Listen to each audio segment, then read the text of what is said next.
जय हिंद दोस्तों। थोड़ी देरी के लिए क्षमा चाहता हूं, कुछ टेक्निकल इशू आ गया था। आशा है आप लोगों को बुरा नहीं लगा होगा इस चीज के लिए।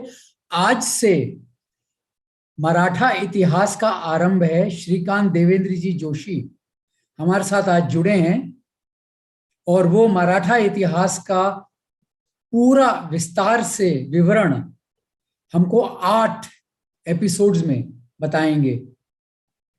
तो मराठा इतिहास का जो हमारा गौरवपूर्ण इतिहास है, ये हमारे लिए जानना बहुत जरूरी है।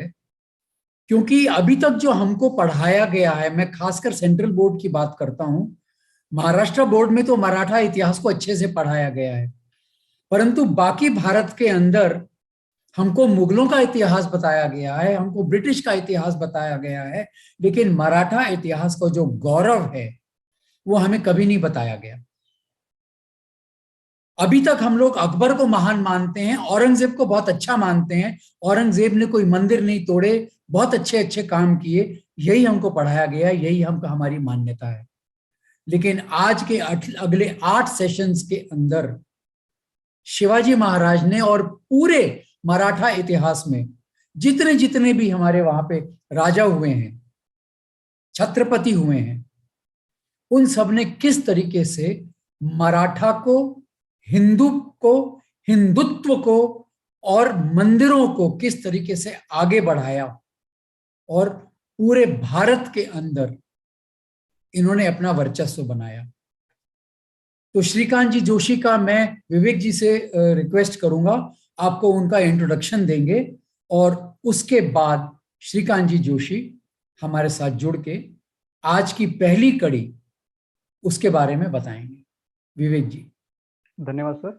जैसा कि हम सभी जानते हैं और काफी समय से हम इस घड़ी की प्रतीक्षा कर रहे थे कि हम महाराष्ट्र के इतिहास के विषय में जानें, महाराष्ट्र की इशारा गाथाओं के विषय में जानें। तो आज हमारे बीच वक्ता श्रीकांत देवेंद्र जोशी जी उपस्थित हैं। सर, मैं आपका हार्दिक स्वागत अभिनंदन करता हूं। और आपके विषय में अगर हम बात करें तो आपने इस इतिहास विषय से पढ़ाई स्नातक किया है और उसके बाद एमफिल और बीएड भी किया है पुणे विश्वविद्यालय से। आप इतिहास संकलन समिति पश्चिम महाराष्ट्र प्रांत कार्यकारिणी सदस्य भी हैं और इतिहास समन्वयक डेमांस रिसर्च फाउंडेशन, कौशल्य विकास और संशोधन अकादमी से जुड़े हुए हैं। आप एनडीए एवं सीडीएस जैसी स्पर्धा परीक्षा का उसके लेक्चरर भी हैं और अखिल भारतीय विद्यार्थी परिषद के कार्यकर्ता के तौर पर भी आपने कार्य किया है। आप राष्ट्रीय स्वयंसेवक संघ के स्वयंसेवक भी हैं। आपने तृतीय वर्ष की दीक्षा भी ली है। इस परिचय श्रृंखला के पश्चात मैं आपको आमंत्रित करता हूं कि आप आएं और शिव पूर्वकालीन महाराष्ट्र के विषय में हमें अवगत कराएं। श्रीकांत जी जोशी जी भाई साहब। धन्यवाद विवेक जी, धन्यवाद। प्रतीपचंद्र लेखेव वर्धिष्णु विश्ववंदिता शाश्वत शिवस्यैषा मुद्रा भद्राय राजते। अर्थात प्रतिपदा का जो चंद्र होता है, उस चंद्रमा की तरह शाहजी पुत्र शिवराय जो है, शाहजी पुत्र शिवराय है, उनका जो राज्य है, स्वराज्य है, वो बढ़ते जाने वाला है, ऐसा इस राजमुद्रा का अर्थ है। आपको स्क्रीन में छत्रपति शिवाजी महाराज की राजमुद्रा दिखाई दे रही होगी। तो ये छत्रपति शिवाजी महाराज की राजमुद्रा है, उस पे लिखा है प्रतीपचंद्र लेखे व वर्धिष्णु विश्ववंदिता शाश्वत शिवस्यैषा मुद्रा भद्राय राजते। आज हम छत्रपति शिवाजी महाराज के पूर्व काल का इतिहास देखने वाले हैं, प्राचीन महाराष्ट्र का इतिहास देखने वाले हैं, मध्य युग का इतिहास देखने वाले हैं, मध्य युग के महाराष्ट्र का इतिहास देखने वाले हैं। सबसे पहले मराठाओं का आद्य इतिहासकार जिसे कहा जाता है, उसका नाम है ग्राफ। इसका जन्म जो है वो स्कॉटलैंड में हुआ था और इसने मराठाओं के संदर्भ में कहा था कि मराठा जो है वो एक ऐसी शक्ति है जिनसे ब्रिटिशों ने लिया। तो ऐसे मराठा ग्रैंड डफ ने बहुत सारे जो सोर्सेस है मराठा हिस्ट्री के उसने कलेक्ट किए, और वो हिस्टोरिकल सोर्सेस कलेक्ट करने के बाद उसे ऐसा ध्यान में आया कि ब्रिटिशों ने जो भारत की सत्ता ली है वो मुगलों से नहीं ली है, मुगलों से नहीं ली है, तो वो जो सत्ता है वो मराठाओं से ली हुई है। तो ब्रिटिश गवर्नमेंट ने ग्रैंड डफ जो बुक लिख रहा, उस बुक का नाम ब्रिटिश कह रहे थे उसे rise of British power and decline of Mughal empire, ऐसा आपको उस बुक को नाम देना है। लेकिन ग्रैंड डफ ने उसके बुक का नाम दिया राइज ऑफ मराठा पावर। तो ऐसा ये ग्रैंड डफ था, उसने बहुत अच्छा मराठा हिस्ट्री का स्टडी किया था, और स्टडी करते वक्त उसे ऐसा समझ में आया कि मराठा जो है एक ऐसी शक्ति थी जिनके वजह से मुगल पावर जो है वो डिक्लाइन हुआ। उसके बाद इसे मराठाओं का आद्य इतिहासकार भी कहा जाता है।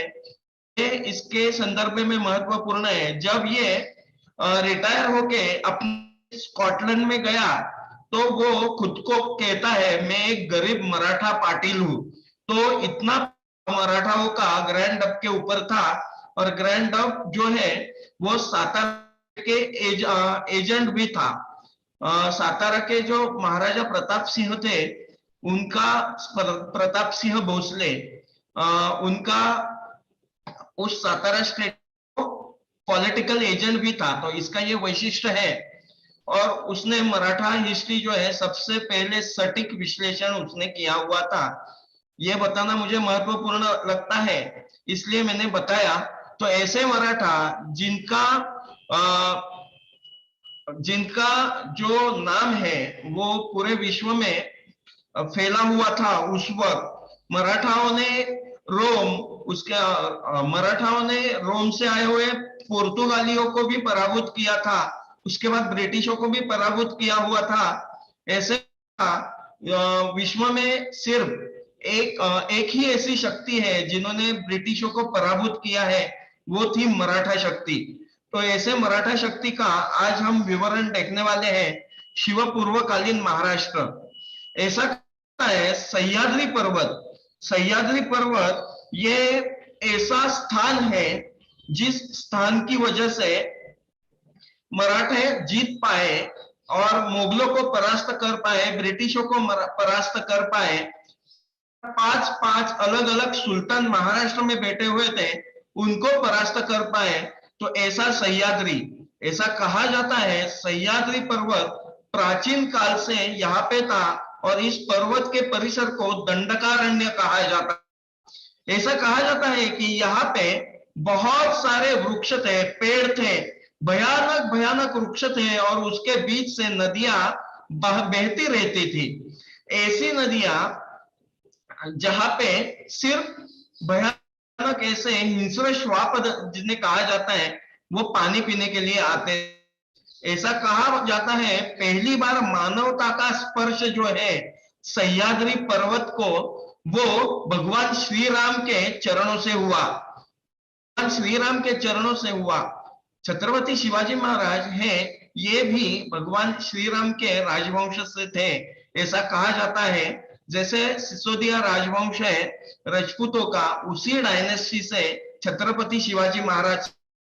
तो जब महाराष्ट्र की बात आती है तो ये 3 जो चीजें हैं बहुत महत्वपूर्ण होती है। पहले है सह्याद्री, दूसरा है समुद्र, और तीसरा है शिवाजी। समुद्र और सह्याद्री, इन तीनों ने महाराष्ट्र को आगे स्वराज्य दिया हुआ है। तो इसके लिए महाराष्ट्र की जो भौगोलिक परिस्थिति है बहुत महत्वपूर्ण है। उसके संदर्भ में हम उसके संदर्भ में हम विचार कर रहे हैं। पुणे ये महाराष्ट्र है। महाराष्ट्र में पुणे नाम का एक डिस्ट्रिक्ट है, और पुणे सिटी भी हम सबको जानते हैं। लेकिन ये पुणे सिटी जो है वहां का उसे 12 मावळ कहा जाता है। 12 मावळ यानी सह्याद्री का ऐसा प्रदेश, सह्याद्री का कोर प्रदेश जहां के लोग जो होते हैं वो खेती बाड़ी करते हैं, खेती बाड़ी के साथ वो योद्धा भी होते हैं और भाषा भी बोलते हैं। सातवाहन काल में पुणे का जो नाम था विषय नाम था, पुण्यक विषय यानी जहां पे पुण्य होता है ऐसा यानी पुण्यक विषय। बहुत पुराना पुणे का इतिहास है, 1000 साल पुराना पुणे का इतिहास है। हम थोड़ा प्राचीन महाराष्ट्र करते हैं, उससे पहले मावले किसे कहा जाता है, यानी सूर्य का मावळ, मराठी में मावळतीकडचा प्रदेश, यानी जहां पे जो है वो जिसका अस्त होता है, सूर्य का अस्त होता है। जब अस्त होता है तब उस समय क्षितिज के ऊपर भगवी छटा आती है और ये भगवी छटा जिस प्रदेश, वो प्रदेश उसको मावळ कहा जाता है। 12 मावळ यह एक महत्वपूर्ण प्रदेश था और इस प्रदेश के वैशिष्ट्य ऐसा है कि यहाँ पे जो लोग रहते हैं उनमें स्वतंत्रता की उर्मी अपने आप आ जाती है। यहाँ पे जन्म लेने वाला हर एक मावड़ा पुणे परिसर में उसे मावड़ा कहा जाता है, वो स्वतंत्र होता है, उसे गुलामी पसंद नहीं होती है और ऐसे लोगों को मराठा कहा जाता है। पुणे का परिसर है, यहाँ पे सबसे पहले सातवाहन राजा जो है उनके ताम्रपत्र में उल्लेख मिलता है। तो सातवाहन राजा एक महत्वपूर्ण राजवंश था, वो दक्षिण में रहता था। उसका जो कुल था बाद में वो क्षत्रिय कुल के बन गए, लेकिन बेसिकली सातवाहन ब्राह्मण कुल के कहते हैं। सातवाहन राजवंश की स्थापना जो है सिमुक नाम का राजा था उसने की हुई थी। सिमुक नाम का जो वो सातवाहन राजाओं का आद्य संस्थापक कहा जाता है। उसके बाद हाल जो राजा है वो एक महत्वपूर्ण राजा है। हाल राजा ने क्या किया हुआ था, तो वो लिटरेचर लिखता है जिसका नाम है सप्तशती, और इस गाथा सप्तशती उसका मतलब है गाथा सप्तशती, और वो उसने पहली बार प्राकृत में यानी मराठी में लिखी हुई है। तो वो मराठी के बहुत बड़े अभिमानी थे। संस्कृत तो उनके लिए महत्वपूर्ण थी ही, लेकिन उन्होंने अपने रीजन में, अपने राज्य में मराठी का स्वीकार किया। उसके बाद गौतमी पुत्र सातकर्णी, यह भी उनका एक महत्व राजा था, और इस राजा के इंस्क्रिप्शन में सबसे पहले मरहट्ट ये शब्द आता है। मरहट्ट यानी भूमि की रक्षा करने वाले वो जो होते हैं उसे मरहट्ट कहा जाता है। इस डायनेस्टी ने 460 बरस महाराष्ट्र के ऊपर राज किया। महाराष्ट्र इस वक्त बहुत ही यहाँ पे बहुत ही सुवर्ण काल में था, ऐसा हम कह सकते हैं। संस्कृति के उच्च शिक्षा यहाँ इस समय महाराष्ट्र था। और एक महत्वपूर्ण चीज यह थी कि सातवाहन काल में यहाँ पे अजंता और वेरुल नाम के केव्स हैं। आप हमें पता है कि वो विश्व प्रसिद्ध केव्स है। ये सातवाहनों के जो केव्स थे बहुत ही महत्वपूर्ण थे, वेरुल और अजिंठा। अजिंठा और वेरुल ये जगह प्रसिद्ध केव्स है, और उसकी बनानी वो सातवाहन राजवंश के काल में शुरू हुई है। सातवाहन एक महत्वपूर्ण राजा थे जिन्होंने महाराष्ट्र भूमि की नींव डाली। ऐसा कहा जाता है सबसे पहले महाराष्ट्र प्रदेश जो है वो बनाने का महत्वपूर्ण काम सातवाहन राजाओं ने किया था। सातवाहन राजा जो है खुद को क्या कहते हैं, तो वो खुद को महाराजा पदवी लगाते हैं। उसके बाद वो कहते हैं कि हम जो कैपिटल थी वो प्रतिष्ठान थी। प्रतिष्ठान एक प्राचीन शहर था जो 16 महाजन काल से यानी भगवान गौतम बुद्ध के काल से आ रहा था।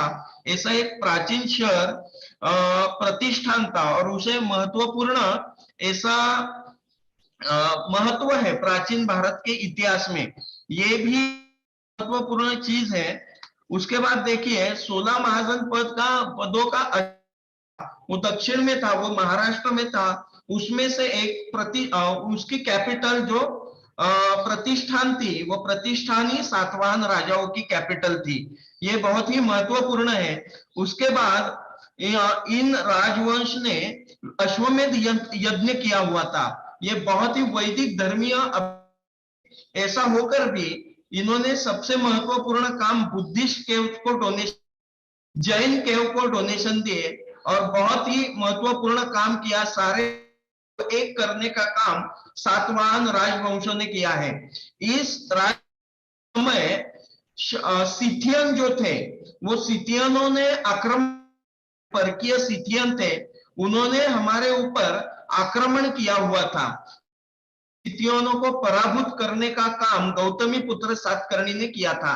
इसके ऊपर एक मूवी भी अच्छी बनी हुई है, गौतमी पुत्र सातकर्णी, आपने कभी देखा होगा तो। सातवाहन राजा खुद को मरहट्टा कहते थे कि यार राष्ट्रिक कहते थे, यानी मातृभूमि की रक्षा करने वाले, ऐसे वो कहते थे। उसके बाद तीनों समुद्र के राजा, ऐसे वो खुद को उपाधि देते थे। ऐसे सातवाहन वंश के राजा सब मरहट्ट शब्द का यूज करते हैं। उसके बाद वाकाटक एक महत्वपूर्ण राजा थे भारतीय संस्कृति के लिए। वो खुद को धर्मरक्षक कहते थे। उन्होंने खुद को एक नाम दिया था या एक उपाधि धारण की हुई थी, धर्म महाराज कहते हैं वो खुद को। तो वाकाटक जो है प्राचीन महाराष्ट्र में बहुत ही महत्वपूर्ण था। उसके बाद वाकाटक चालुक्य जो है वो डायनेस्टी आती है। ये राजवंश बहुत ही महत्वपूर्ण, राजा जयसिंह और राजा जयसिंह जो है इसके इस डायनेस्टी के संस्थापक थे।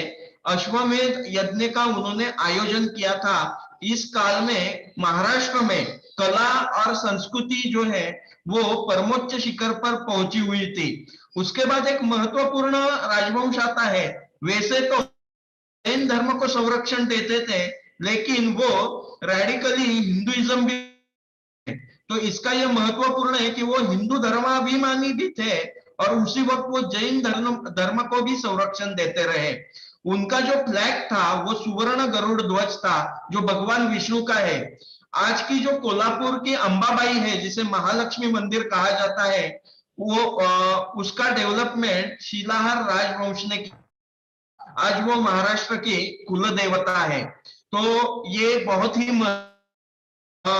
है कि प्राचीन महाराष्ट्र जो है वहां बढ़ती चली गई। प्राकृत भाषा जो है उसको सातवाहन राजा, वाकाटक, उसके बाद शिलाहर, चालुक्य, ये महाराष्ट्र के राजा थे, उन्होंने संरक्षण दिया।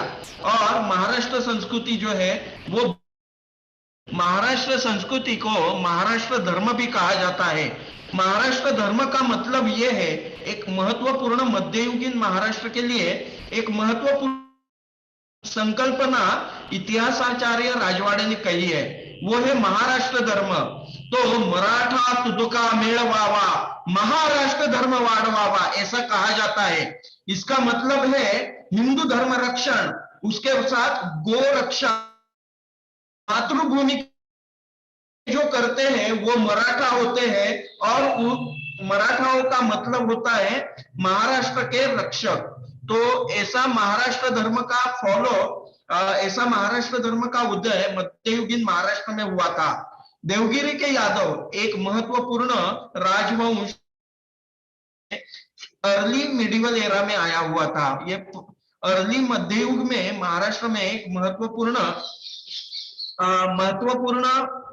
राजवंश का उदय हुआ। ये देवगिरी के यादव थे। ये देवगिरी के यादव ये एक क्षत्रिय राजवंश था।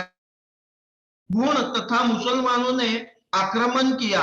उसके बाद में हुण और मुसलमान जब आए, उन्होंने आक्रमण किया महाराष्ट्र पे और बहुत अफरा तफरी मची।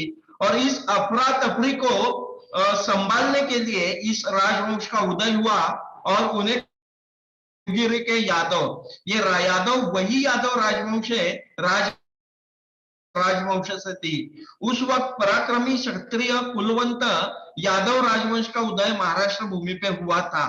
ऐसा कहा जाता है कि यादव वंश के समय महाराष्ट्र जो है वो सुवर्ण जो एरा है, सुवर्ण काल है, उसकी अनुभूति ले रहा था। ऐसा कहा जाता है कि महाराष्ट्र के घरों घर में बहुत सारा धन और सोना होता था, और ऐसे बहुत सारे एविडेंस है। एक इतिहासकार जो है वो कहते हैं महाराष्ट्र की स्त्रियां जब नदियों के ऊपर जाती थी तो कपड़े धोते वक्त उनके गहने होते थे, उनके हाथों में जो बैंगल्स होती थी वो घिस जाती थी, और उस घिसने के वजह से वो जो सोना है वो हमारे गोदावरी नदी के ऊपर जो है था, तो गोदावरी के नदी के ऊपर दिखता था ऐसे ऊपर आए हुए। तो इतना सोना महाराष्ट्र में था, इतनी समृद्धि महाराष्ट्र में थी कि महाराष्ट्र का जो किसान था वो बहुत ही उस वक्त सुखी था। वो महाराष्ट्र की बेटियां, लड़कियां, छोटे सब सुखी थे। ऐसा कहा जाता है यादव काल में, प्राचीन महाराष्ट्र के देवगिरी के यादवों के कालों में महाराष्ट्र एक सुवर्ण भूमि बन चुका था। वो पूर्ण दुनिया का सबसे रिचेस्ट ऐसा जाता है। तो ये देवगिरी के यादवों का काल था। इस पूर्ण योगदान दिया राजमाता जिजाऊ जो है इसी राजवंश की। देवगिरी के यादव जब थे उसी वक्त अलाउद्दीन खिलजी जानवर महाराष्ट्र में, इस जानवर ने महाराष्ट्र के इस भूमि पर आक्रमण किया। आक्रमण करने के बाद उसने सबसे पहले रामचंद्र देव नाम के अपने यादव राजवंश के राजा जो थे उनके साथ युद्ध किया और उनको परास्त किया। उसका मुसलमानों की जो युद्ध नीति थी तब तक महाराष्ट्र को पता नहीं थी। मुस्लिम राजाओं की युद्ध नीति मराठी राजाओं को जो है पता नहीं थी। अभी एक बात मैं यह बताना चाहता हूं कि जैसे राजपूतों में शाम ढलने के बाद युद्ध नहीं किया ही, यहाँ पे महाराष्ट्र में शाम ढलने के बाद युद्ध नहीं किया जाता था। ऐसी बहुत सारी नीतियां थी जिसके वजह से महाराष्ट्र के रामचंद्र देव राय जो है देवगिरी पे अलाउद्दीन खिलजी जो है उसका अमल आ गया, उसकी सत्ता जो है प्रस्थापित हुई। सबसे पहले महाराष्ट्र में मुस्लिम रूल लाने वाला, मुस्लिम सत्ता लाने वाला जो था वो अलाउद्दीन खिलजी था। उससे पहले तक उत्तर किया हुआ था, लेकिन अब उनकी नजर दक्षिण पे पड़ी और दक्षिण का और सबसे अच्छा जो प्रशासन था उसको खत्म करके यहाँ पे मुसलमानों का प्रशासन लाने का एक काम इस अलाउद्दीन खिलजी ने किया। उसके बाद वो नॉर्थ में चला और शंकरदेव यादव जो थे एक पराक्रमी राजा थे। उन्होंने उत्तर को खंडनी देनी, जो टैक्स जो देना पड़ता था नॉर्थ को वो देना, तो फिर से हम मुक्त है, महाराष्ट्र मराठी जो मुल्क है डिक्लेयर किया। और फिर से मलिक काफूर जो था उसको अलाउद्दीन खिलजी ने नीचे भेजा। और सबसे पहले वो एक काम क्या करते थे, हिंदू राजा जो है उसका एक कैरेक्टरिस्टिक्स होता था, वो सामान्य जनता पे कभी भी आक्रमण नहीं करता था हिंदू राजा। लेकिन यहाँ पे ये जो मुस्लिम राजा थे ये क्या करते थे, मुस्लिम राजा का एक कैरेक्टरिस्टिक्स ये था, सामान्य लोगों के ऊपर आक्रमण करते थे, उनकी लड़कियों उनके ऊपर अन्याय अत्याचार करते थे। ऐसा कभी महाराष्ट्र कभी देखा नहीं था। और ये सब देख के राजा जो है वो बहुत दुखी हो जाते थे और उनको जनता का वो बर्दाश्त नहीं होता था। वो आधे तो वहां पे ही पराभूत हो जाते थे, क्योंकि उनको उनके जनता के ऊपर बहुत प्रेम था। और यही कारण था कि शंकरदेव जो है बहुत पराक्रम से लड़ा लेकिन परास्त हो गया। के लिए यहाँ पे मुस्लिम सत्ता जो है वो आ गई। जब तक नहीं फिर से यहाँ पे हिंदू सत्ता का उदय तब तक नहीं हुआ जब तक छत्रपति शिवाजी महाराज जो है अपना स्वराज्य स्थापित नहीं करते। तो ऐसे यादव थे, एक वैभवशाली उनका इतिहास था। महाराष्ट्र देवगिरी के यादव है, संत ज्ञानेश्वर जिनका नाम हम बहुत बार, ज्ञानेश्वर जो है उनका उदय भी देवगिरी के यादव के काल। संत नामदेव, हमें पता है संत नामदेव जिनके अभंग है, उनके बहुत सारे स्टांजा जो है वो जी जो है उन्होंने अपने गुरु ग्रंथ साहिब स्थान दिया है, वो ही थे। तो ऐसे संत नामदेव, उसके बाद ज्ञानेश्वर, उसके बाद कृष्ण भक्त जिसे महानुभव पंथ कहा जाता है, तो वो भी इसी काल में उनका उदय हुआ महाराष्ट्र में। महानुभव पंथ जो है इसी काल में राइज हुआ है। ये परकीय आक्रमण देख रहे थे और परकीय आक्रमण से होने वाली हानि महाराष्ट्र में देख रहे थे। इनका जो मन है वो ऐसे महाराष्ट्र में कहा जाता है तिल तिल टूट रहा था, जो तिल तिल टूट रहा था। अपना राजा होना चाहिए, ऐसा इन संतों को बहुत। देवगिरी के यादव जो है उसी राजवंश से अपनी राजमाता जिजाऊ यानी छत्रपति शिवाजी महाराज की माँ थी। तो ये बहुत ही महत्वपूर्ण है, इसलिए मुझे ये मध्य प्राचीन महाराष्ट्र का एक डिस्क्रिप्शन मुझे देना पड़ा। अलाउद्दीन खिलजी का आक्रमण जब हुआ तो वो आक्रमण करने के बाद नॉर्थ में चला गया। नॉर्थ में जाने के बाद अलाउद्दीन खिलजी ने के बाद यहाँ पे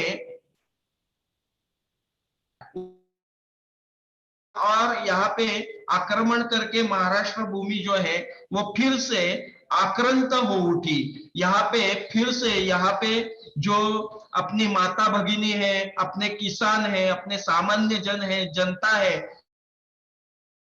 अन्याय अत्याचार का सामना इस वक्त करना पड़ा मोहम्मद बिन तुगलक के समय। ये बहुत ही भयंकर ऐसा सुल्तान था, ऐसा कहा जाता है। इसने दिल्ली से उसकी कैपिटल जो है देवगिरी यानी देवगिरी के यादव जो थे उनके किले पे लाई और उस किले का नाम बदल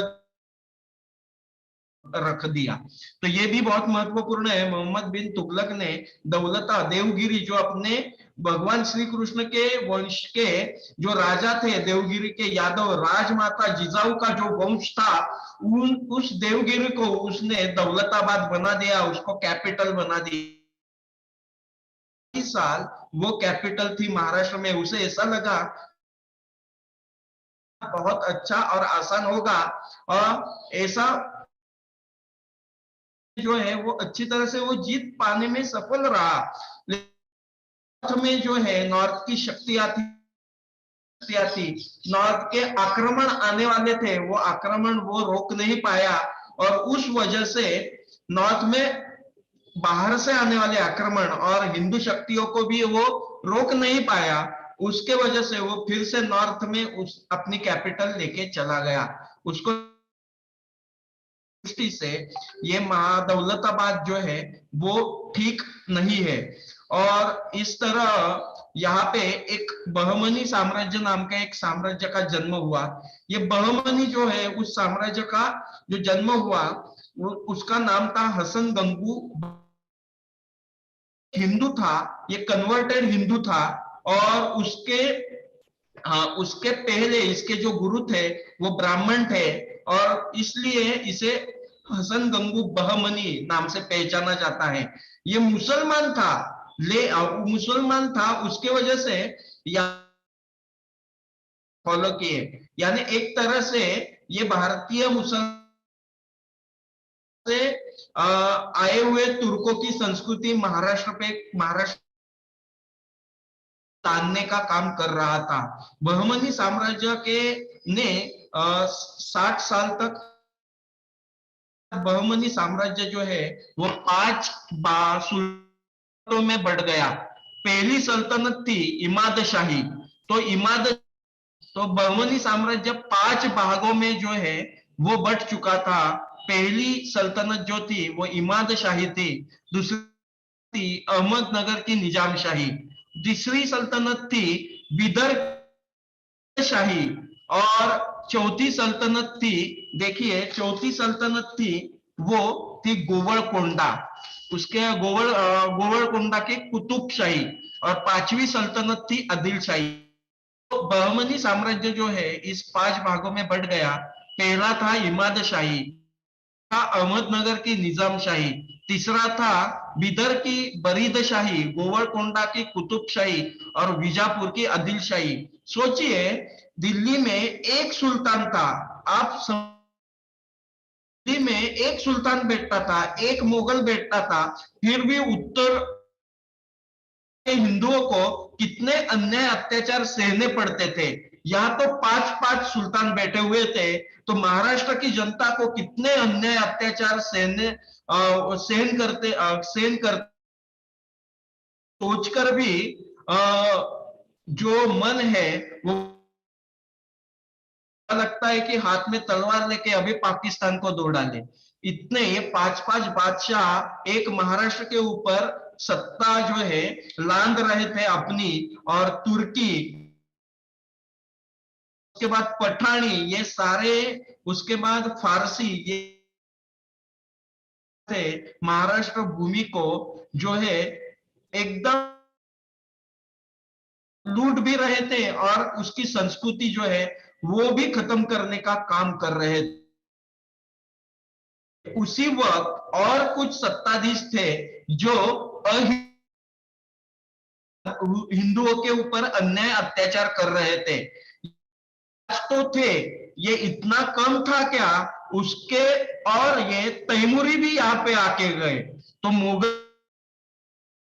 मुगल सत्ता को हम तैमूरी भी कहते हैं। तो ये तैमूरी सत्ता यहाँ पे थी, और जुन्नर जो है, पुणे में जुन्नर नाम का एक महत्वपूर्ण प्रदेश है जहां पे छत्रपति शिवाजी महाराज का जन्म भी हुआ है। तो उसी जुन्नर में ये तैमूर या था दक्षिण भारत का। और उसके बाद पुर्तगाली भी थे महाराष्ट्र में, और वो भी मराठी महाराष्ट्रियन लोगों को, बहुत हिंदुओं को बहुत त्रास देते, बहुत जो है वो त्रस्त करते थे।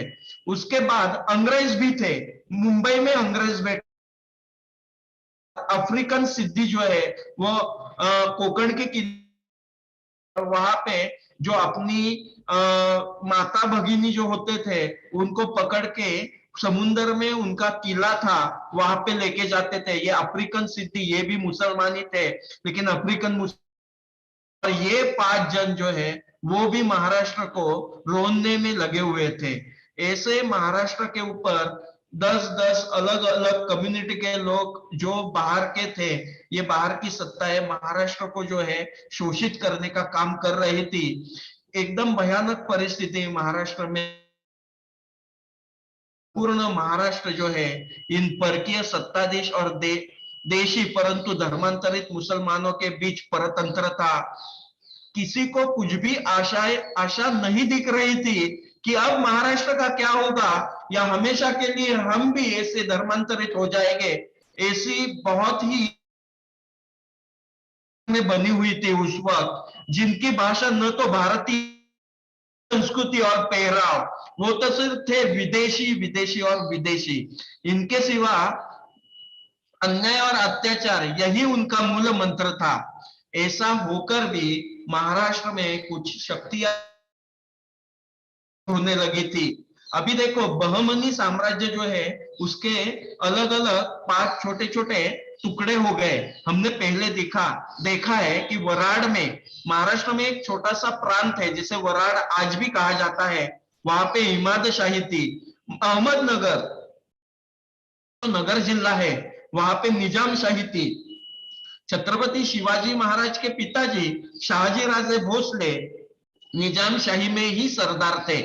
उसके बाद बिदर, उसको बरीद शाही कहा जाता था, वो भी थी। तो ये जो कुतुब शाही थी, आदिल शाही थी, तो सारे की सारी अलग अलग शाही थी, जिसमें निजाम जो है, निजाम वहां पे छत्रपति शिवाजी महाराज के पिताजी और राजमाता जिजाऊ जो है उनके पिताजी यहाँ पे जो है वो सरदार थे, एक महत्वपूर्ण सरदार थे, बहुत ही कर्तृत्ववान सरदार थे। कहा जाता है कि छत्रपति, ऐसा कहा जाता नहीं तो छत्रपति शाहजी राजे भोसले ने खुद का स्वराज्य स्थापन करने का भी प्रयत्न किया था। तो आप समझ सकते हैं। तो ऐसे ही वक्त महाराष्ट्र में घृष्णेश्वर वे औरंगाबाद है, औरंगजेब जो है उसकी है वहां पे, सॉरी समाधि नहीं कह सकते उसको, उसकी वह औरंगाबाद, वही औरंगाबाद, वहां पे एक प्राचीन मंदिर था, घृष्णेश्वर घृष्णेश्वर मंदिर। घृष्णेश्वर मंदिर जो था वो बहुत गया था, बहुत ही कमजोर हो गया था। वो भगवान शंकर की जो मूर्ति है उसके ऊपर भी क्या कह सकते हैं कि हड़िया मंदिर था। और ऐसा होकर भी एक इंसान था जो हर रोज आता था और अपने भारदस्त व्यक्तित्व के साथ वो भगवान शिव की उस मंदिर में पूजा करता था। ये बहुत बड़ा ये इंसान जो था, इंसान जो है उसे निजाम शाह ने वेरूळ की पाटिल की दी हुई थी। और ये इंसान था, ये महत्वपूर्ण व्यक्ति था मालोजी राजे भोसले, और उनके भाई थे, उनका नाम था विठोजी राजे भोसले। ये दोनों मिलकर इस गांव, उसके बाद निजाम शाही में एक महत्वपूर्ण व्यक्तित्व था, एक महत्वपूर्ण वजीर था, उस वजीर का नाम था मलिक अंबर, और वो बहुत ही चाणक्य था। उस मलिक अंबर ने मालोजी राजे भोसले और विठोजी राजे भोसले जो है उनका कर्तृत्व देखा था और उन सरदार की दे दी, उन्हें पाटिल की वेरूळ जो है वहां की पाटिल की तो दी तो थी ही, उसके साथ पुणे और सुपे, जो पुणे सिटी जो है आज की, वहां वो पुणे और सुपे, पुणे में, तो ये दोन परगना जिसे कहा जाता है या छोटे छोटे प्रांत या तहसील कह सकते हैं हम, वो उन्हें जहांगीरी में दे दिए थे, जहांगीरी में दे दिए थे। तब से जो भोसले घराने की ये जो पुणे से संबंध जुड़ गया था। तो भोसले घराने जो है वो मलिक अंबर ने निजाम शाह से भोसले, मालोजी राजे भोसले को दी थी। मालोजी राजे भोसले बहुत ही एक महत्वपूर्ण कर्तृत्ववान व्यक्तित्व थे। उन्होंने घृष्णेश्वर मंदिर का जो है जीर्णोद्धार किया। अभी उनके हाथ में थोड़ी सी भी सत्ता आई ना तो वो जनता का सोचते हैं। फिर मालोजी राजे भोसले ने बहुत जलवाहिनी जिन्हें कहा जाता है वो बनाई, खेती बाड़ी करने के लिए बहुत सारी, जिसे कुएं कहते हैं, वो खुदवाए महाराष्ट्र में। आदमी क्या करता है, हिंदू सत्ताधीश क्या करता है, सामान्य लोगों के लिए मातृभूमि के लिए जीता है। तो मालोजी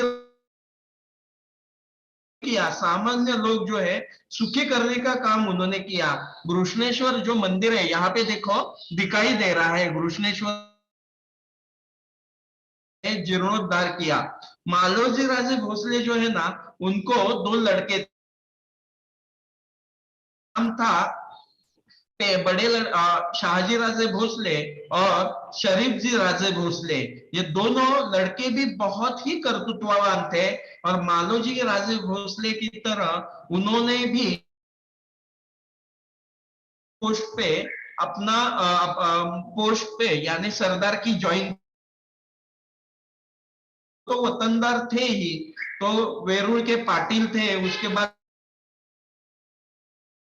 की भी पाटिल की उन्हें मिल गई थी, और वो बहुत पुणे परगना और सुपे परगना की, इस तरह वो एक अच्छे म्हणजे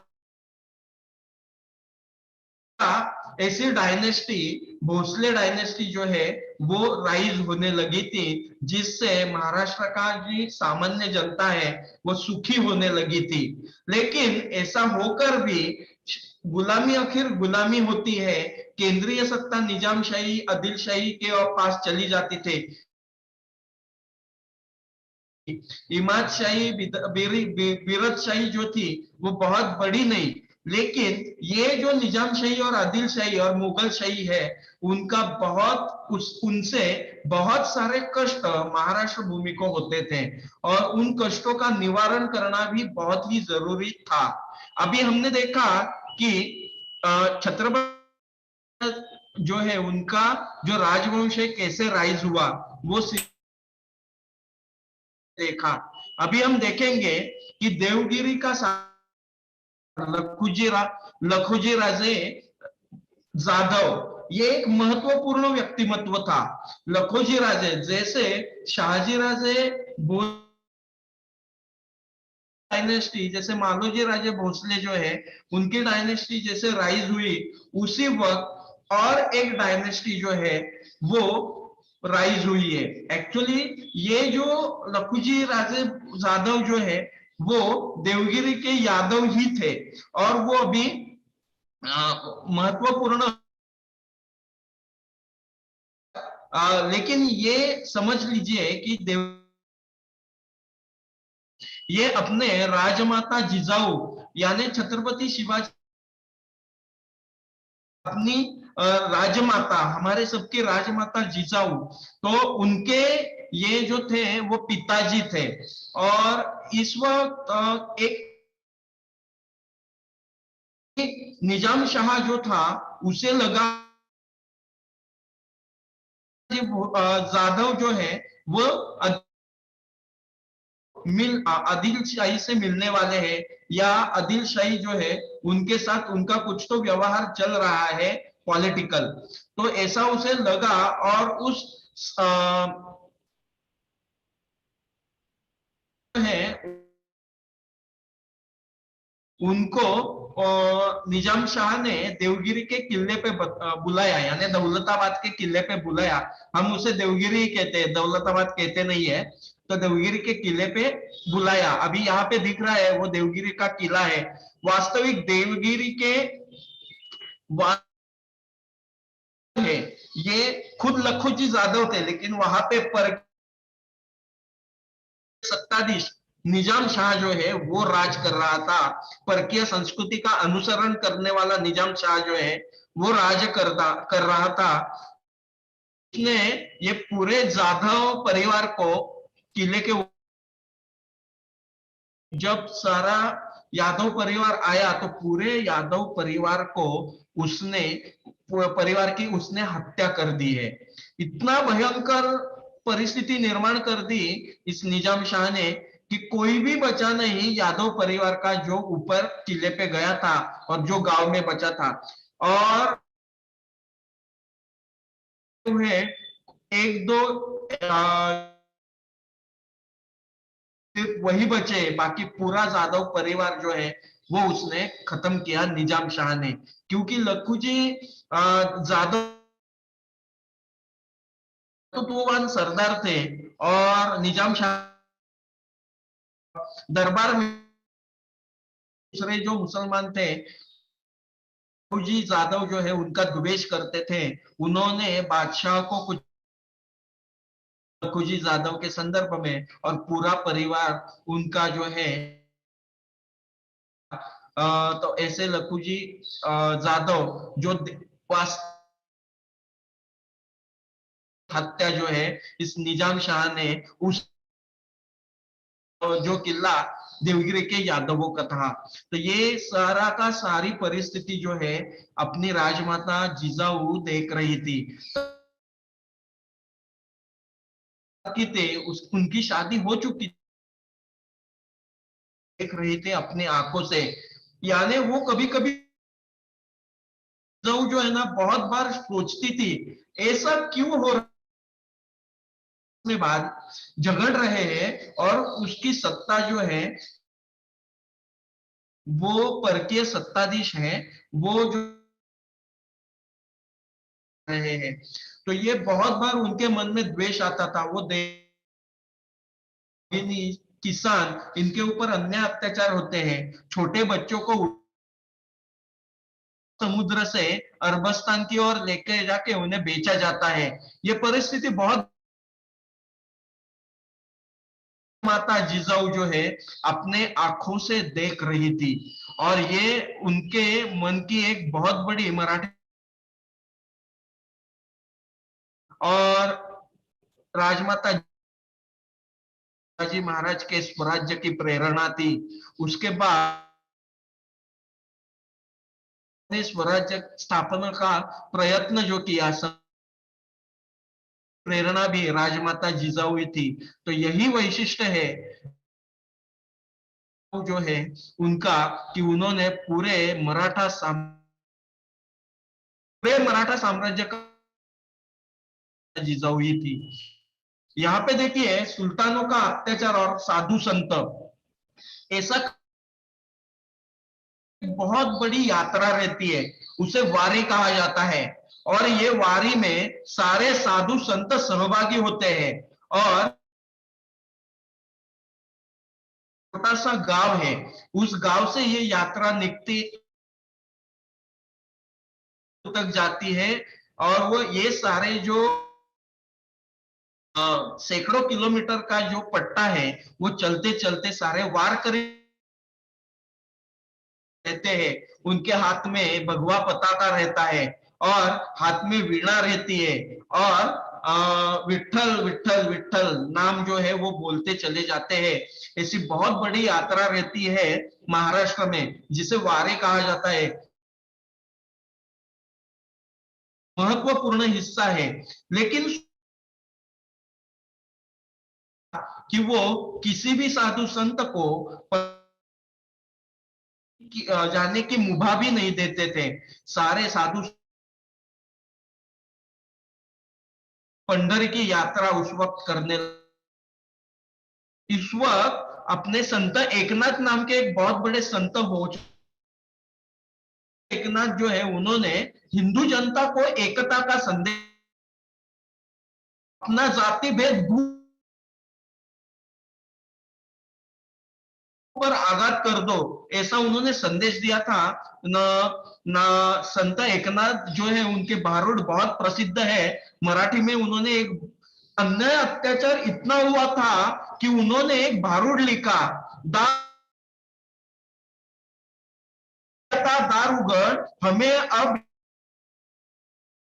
बहुत हो चुके हैं। वो आई भवानी को प्रार्थना करते हैं। उनका एक बारूद है, बहुत ही प्रसिद्ध है। वो अन्याय अत्याचार के आई तुळजा भवानी को कहते हैं कर ऐसा कोई भगवान यहाँ महाराष्ट्र भूमि पे प्रकट कर जिससे इन अन्याय अत्याचारों को विराम मिल सके। लेकिन ऐसा लेकिन सुल्तानों के अन्याय अत्याचार खत्म नहीं हो रहे थे। संत क्या लिखते हैं कि अभी अत्याचार अभी बहुत हो कि आमच्या लेकी बाळी, हमारी लेकी बाळी यानी हमारी लड़के भी सुरक्षित नहीं है। हे विठ्ठला, आता कोणाला तरी ऐसे इंसान को, ऐसे राजा को हमारे यहाँ अन्याय अत्याचार जो है हमारे ऊपर होने वाले वो दूर करे। ऐसी साधु संत जिम्मेदारी के रक्षा की, क्योंकि फारसी संस्कृति मराठी भाषा में आ चुके थे। फारसी वर्ड जिसे कहा जाता है, फारसी शब्द आ चुके थे। मराठी, एक इतिहासकार है वो कहते थे मराठी ही फारसीची बटीक झाली होती। मराठी भाषा फारसी और विश्व में सबसे शुद्धिकरण जो है वो किया है, तो वो हमारे छत्रपति शिवाजी महाराज ने किया हुआ था। सारे फारसी वर्ड जो है वो निकाल दिए और उसकी जगह पे उन्होंने संस्कृत भाषा प्रचुर मराठी भाषा लाई थी। तो ऐसे अपने छत्रपति शिवाजी महाराज ऐसे चुपके चुपके जो है की यात्रा चालू रखी, लोगों में उन्होंने संदेश पहुंचाया कि हम हमें एकजुट होना है, जो भी राजा मिले उस राजा के छत्र में एकजुट होना है। ऐसे अलग अलग साधु संत थे, जैसे संत ज्ञानेश्वर थे, संत नामदेव थे, संत चोखा मेळा थे, संत गोरा कुंभार थे, संत एकनाथ थे, संत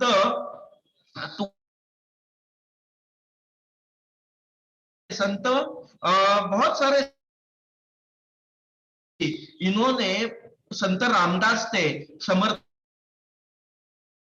जो लोग हैं उन्होंने साथ में आके राष्ट्रीय जनता को क्या किया है, उनको उपदेश देने का काम किया है कि हमें अभी अपनी संस्कृति की रक्षा और इस तरह निर्मित के लिए, क्योंकि बहुत बड़ा उस वक्त है ना महाराष्ट्र में एक बहुत बड़ा जिसे मराठी में दुष्काल कहते हैं, तो बहुत बड़ा अकाल आया हुआ था, जिसे अकाल कहते हैं, उसे दुर्गा देवी का अकाल कहते हैं। यानी छत्रपति शिवाजी महाराज के जन्म के पूर्व में एक बहुत बड़ा अकाल आया था। देखिए जब जब हिंदू राजा थे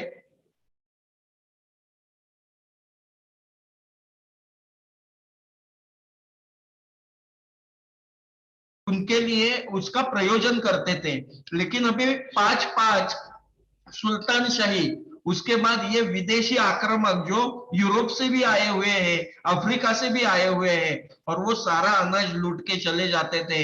उसमें पहले ही अकाल आया हुआ है, पानी का दुर्भिक्ष है, प्रशासन अच्छा नहीं चल रहा है। तो महाराष्ट्रीय जनता, ऐसा कहा जाता है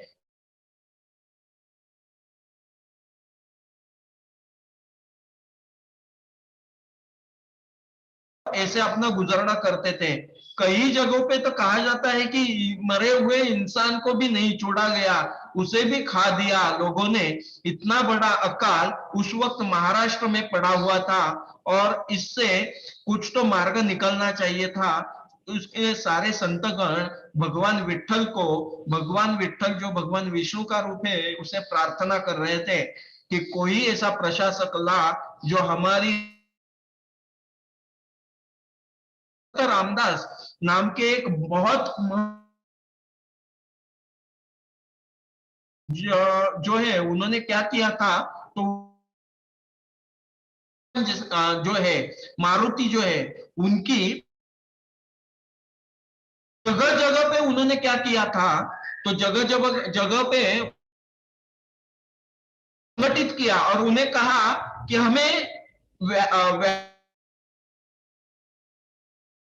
अपना शरीर बलदंड करना है, खिलाफ लड़ना है। तो समर्थ रामदास जो है उन्होंने एक युवा की हुई थी उस वक्त, तो साधु संतों ने हमें अब ऑर्गेनाइज होना है, हमें अन्याय अत्याचार, राजमाता जिजाऊ का योगदान बहुत बड़ा था, का योगदान बहुत बड़ा था। अभी हमें यहाँ पे एक चित्र में दिखाई स्वराज्य संकल्पक शहाजी राजे भोसले जो है उनका एक चित्र इन दोनों काम किया हुआ है।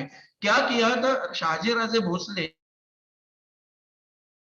स्थापना की सबसे पहले कोशिश की थी। देखिए आदिल शाह और मुगल इन दोनों ने मिलके दी थी। उन्हें निजाम वो भारतीय मुसलमान था, यानी मुसलमान बन के खुद का राजा सुल्तान बन गया। तो बिल्कुल भी फॉलो नहीं करता था। लिया एकदम विदेशियों की तरह ही रहते, भारतीय होने के, लेकिन वंश से वो भारतीय था, टर्किश वंश का था। वो भारतीय पठानी लोग थे, मुसलमानी बाहर से आए हुए बहुत सारे उज्बेकी थे, सारे के सारे लोग थे। और इसलिए मुगल और ये आदिल शाह, ये दोनों ने मिलके उनको, निजाम शाह को खत्म करने का महत्वपूर्ण काम किया। उस वक्त अभी शाहजी राजे भोसले जो है वो उन्होंने आदिल शाही भी ज्वाइन की थी, लेकिन उससे पहले एक महत्व,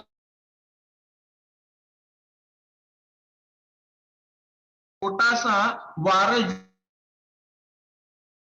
देकर शाहजी राजे भोसले ने नई निजाम, शाहजी राजे भोसले जो है वो खुद से, वो छोटा सा बच्चा जो है शाह मांडी, और शाहजी राजे सारे आदेश लिख के देते थे। यानी क्या कैसा के ऊपर हिंदू राज्य स्थापन करने की कोशिश की और देख रहे थे, और ये उन्हें अच्छा नहीं लगा। शाहजी सिटी में एक बहुत बड़ा एक वाड़ा था शाहजी राजे भोसले का, बहुत बड़ा जूना वाड़ा था। उस वाड़े को या बहुत बड़ा महल कह सकते हैं, तो उसे महाराष्ट्र में हम वाड़ा कहते हैं। तो उस शाही ने उसे आग लगा,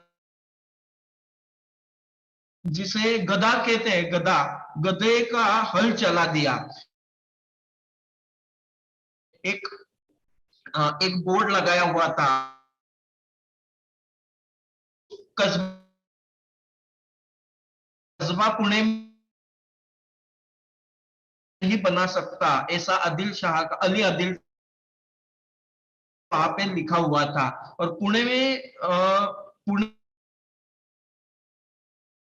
में बहुत सारे लोग घबराते थे आने से, और मुगल भी उनको सपोर्ट कर, और सिंहगढ़ जो है वो मुगलों के पास ही था, जो पुणे थी कि एकदम पुराना, बहुत ही अच्छा उनका जो वाड़ा था उनको जला दिया, जलाकर राख कर दिया। और आज पुणे में झमरे चावड़ी कहा जाता है, वहां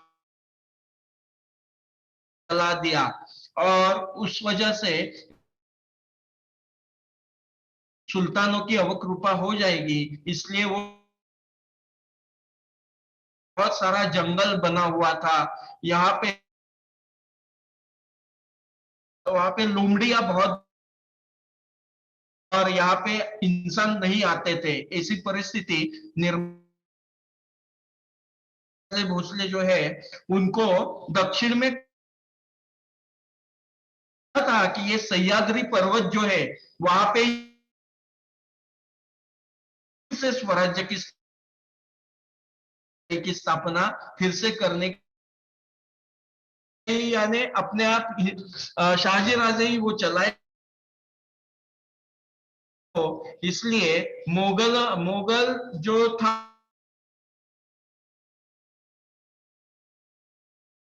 शाहजी, और उस तरह दक्षिण में बेंगलोर में जो है उन्हें भेज दिया। तो ऐसा उनके साथ किया गया।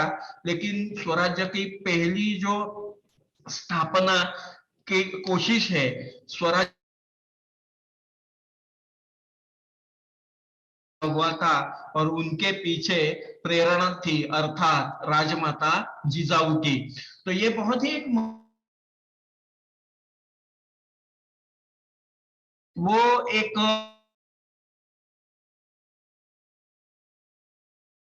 है, और उससे पानी निकलता है और सारे के सारे सैनिक शाहजी राजे भोसले के एक युद्ध डिस्ट्रिक्ट जो है वहां पे भातवड़ी नाम का, श्रीकांत जी थोड़ा समय का ध्यान रख लीजिए, अपने हाँ, समय थोड़ा एक्सीड हो रहा है। एक लास्ट वाला है। हाँ, ओके।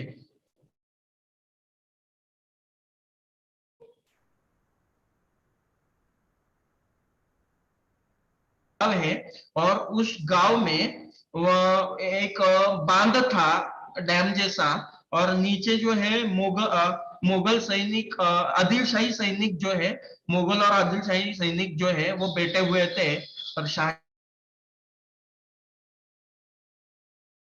सारे बहते चले गए। हिस्ट्री में ये बहुत वॉर कहा जाता है, और इस वॉर के इसलिए मैंने ये ये शेवा पूर्वकालीन महाराष्ट्र में बहुत ही अन्याय अत्याचार मराठी चाहिए जो भाग है वहां पे हम छत्रपति शिवाजी महाराज को आज हम यही रुकते हैं।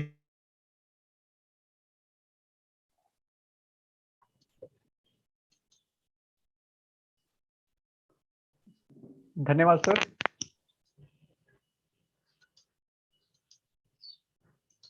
हाँ,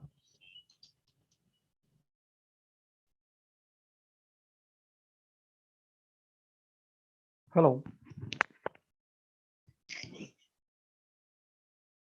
श्रीकांत जी आप धन्यवाद सर। स्क्रीन शेयर बंद कर दीजिए ना अपना। हाँ, किया बंद, किया बंद।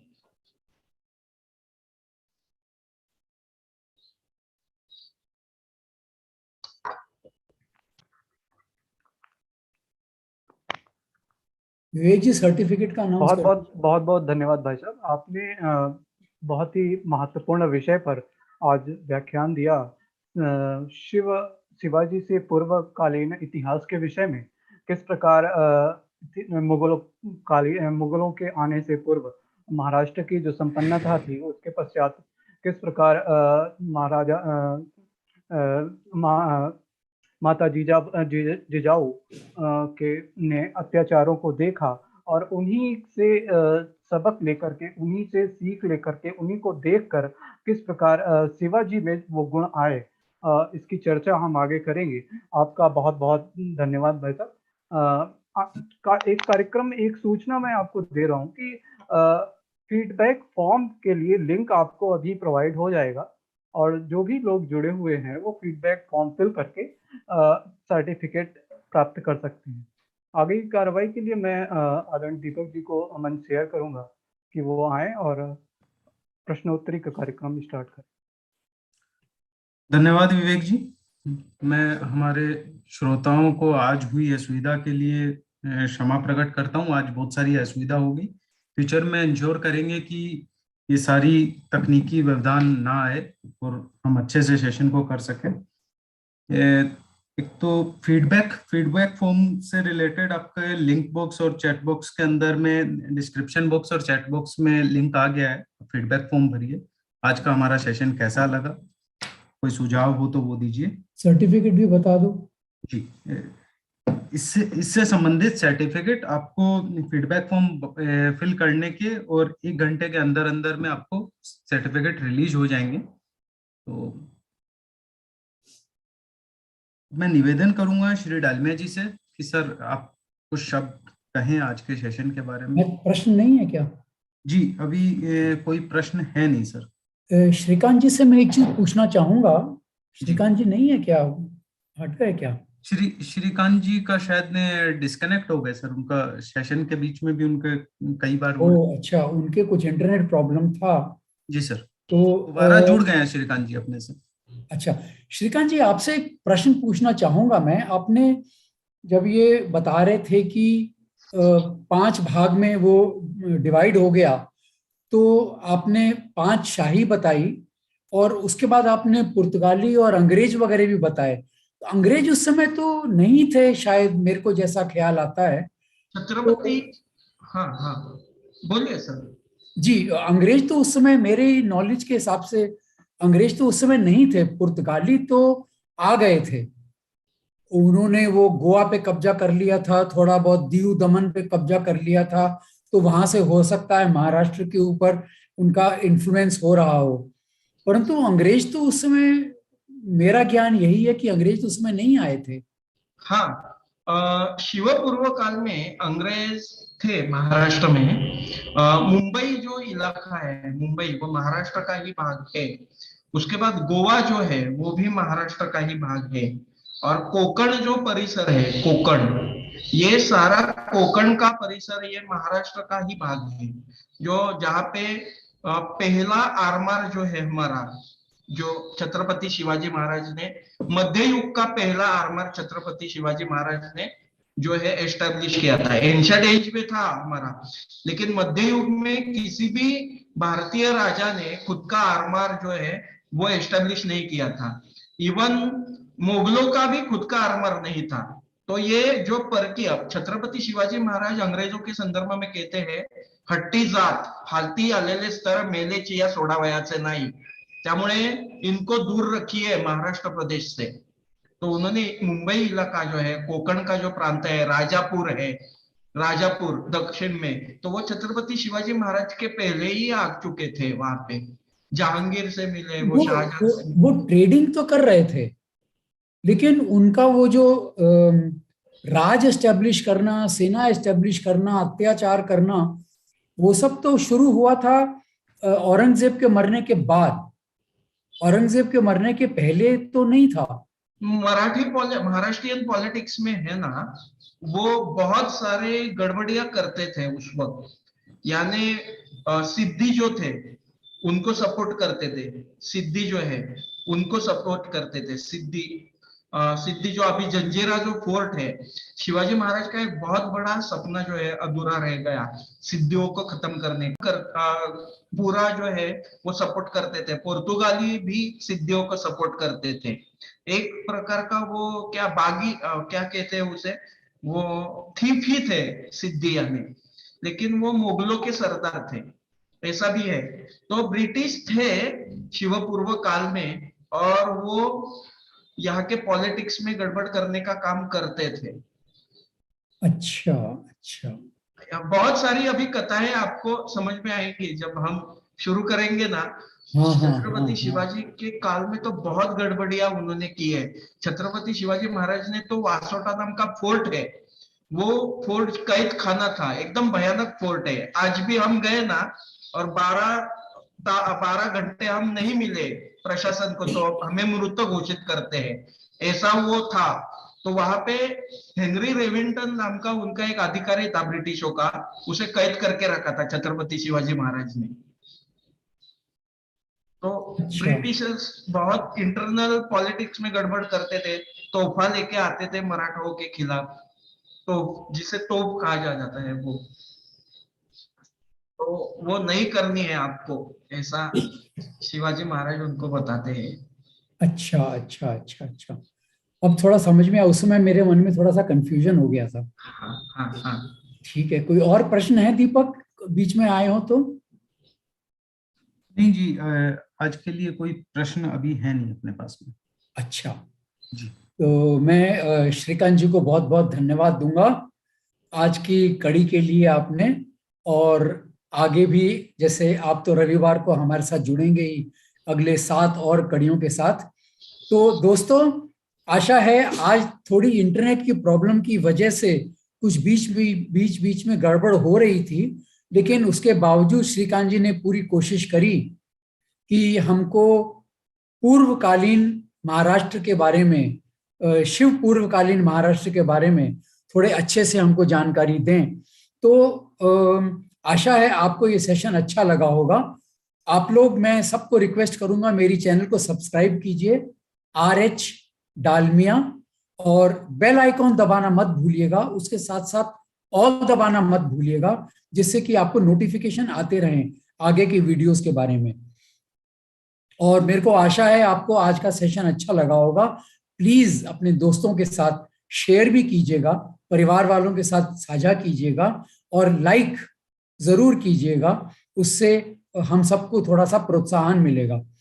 तो दोस्तों, मराठा इतिहास का गौरव हमारे राष्ट्र के लिए, हमारे हिंदू राष्ट्र के लिए बहुत बहुत ऊंचा है, उत्तम है, और इसको हमको जानना जरूरी है, समझना जरूरी है, औरों के साथ साझा करना जरूरी है। श्रीकांत जी जोशी हमारे साथ अगले 7 कड़ियों में और जुड़े रहेंगे, और इनके मुख से हमको बहुत बढ़िया इतिहास, जो सच्चा इतिहास है, जो गौरवपूर्ण इतिहास है, वो हमको सुनने को मिलेगा। तो दोस्तों, अगले रविवार 26 दिसंबर शाम 4:30 बजे अगली कड़ी के लिए आप लोग सब हमसे जरूर जुड़िएगा। तब तक के लिए आप लोगों को बहुत बहुत धन्यवाद और जय हिंद।